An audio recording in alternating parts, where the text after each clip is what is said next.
Today, we are diving deep into Rome, one of those cities that's so packed with history it feels like every single street has a story to tell. So how in the world do you even start to wrap your head around a place that has thousands of years of history just stacked on top of itself? Well, we're about to figure that out together. On a recent trip, our tour guide said something that just clicked. He said, Rome is like a good lasagna. And honestly, that's the perfect way to think about it. So that's exactly how we're going to tackle it today, layer by delicious layer, starting from the very bottom. Okay, so let's start with that base layer of our Roman lasagna. This is where it all began, right? We're talking about the incredible, awe-inspiring ruins of the ancient Roman Empire that you can still see and touch all over the city today. And of course, the first stop has to be the Colosseum. I mean, come on. This isn't just some old ruin. It's one of the new 7 wonders of the world. And trust me, when you are standing right there, looking up at it, you totally get why. Just think about that number for a second. 2,000 years. This place was finished way back in AD 80. The level of engineering it took to build something this massive, almost 2 millennia ago, it's just staggering. It's hard to imagine even with today's technology. And that incredible engineering held a crowd of up to 70,000 people. Can you imagine?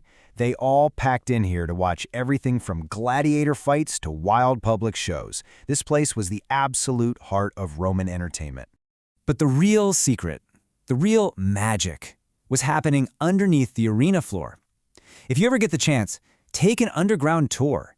You get to see this whole hidden world. A crazy system of elevators and trapdoors that would lift gladiators and wild animals right up into the action. They could even flood the entire arena for these epic mock naval battles. It's wild. And right next door to the Colosseum, you've got the Roman Forum. This sprawling area of ruins wasn't just a bunch of buildings. No, this was the heart of the entire Roman Empire. It was the bustling center for everything. Public life, business, law, it all happened right here. Our last stop in ancient Rome is the Pantheon, and this place is just a testament to Roman genius. Seriously, this building would be a phenomenon if it were built today. The fact that it stood there for almost 2,000 years, it's just mind-blowing.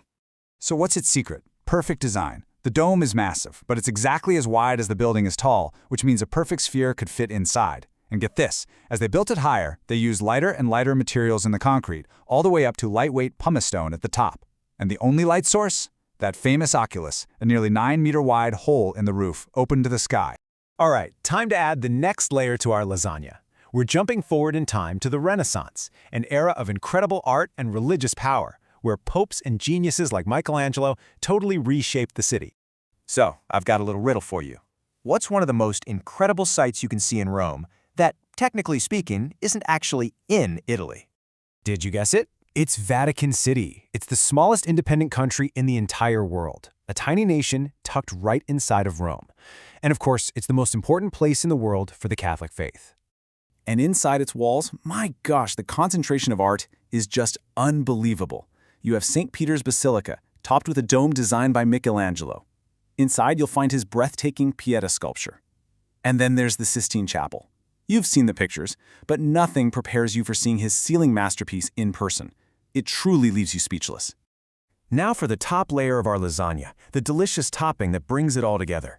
This is the flavor of modern Rome. We're talking bustling plazas, iconic fountains, and of course, the unforgettable food that really defines the city's vibe today. First up, probably the most famous fountain on the planet. The Trevi Fountain is this massive, absolutely stunning work of art. And you know the legend, right? You've got to toss a coin over your shoulder into the water because that's what guarantees you'll come back to the Eternal City one day. Not too far away is the Piazza Navona, this beautiful, lively plaza. And what's so cool is its long oval shape. Why? Because it was built on top of an ancient Roman stadium. Today, it's the perfect spot to grab a gelato and just check out Bernini's incredible Fountain of the Four Rivers in the center. So this next monument really shows you how complex Rome's identity is. You can't miss it. It's this gigantic, bright white marble building. Officially, it's an important memorial to the first king of a unified Italy. But a lot of locals, they feel differently. Our taxi driver literally called it the wedding cake, saying it's just this gaudy thing that doesn't fit with the ancient city around it. It just goes to show that not all of Rome's layers mix perfectly. And of course, you can't have the top layer of lasagna without the food itself. To get a real taste of Rome, you have to go to the Trastevere neighborhood. It's this charming area with cobblestone alleys you're meant to get lost in. A food tour here is the absolute best way to try the classics. We're talking real carbonara, creamy gelato, all washed down with some great local wine. So we've gone through all these incredible layers of Rome. But how do you make the most of your own visit? Don't worry, I've got you covered. Here are a few pro tips to help you navigate this amazing, amazing city. First, and this is a big one, start early. If you want to see spots like the Trevi Fountain or Pantheon without 1,000 other people, you've got to go at sunrise. It's a game changer.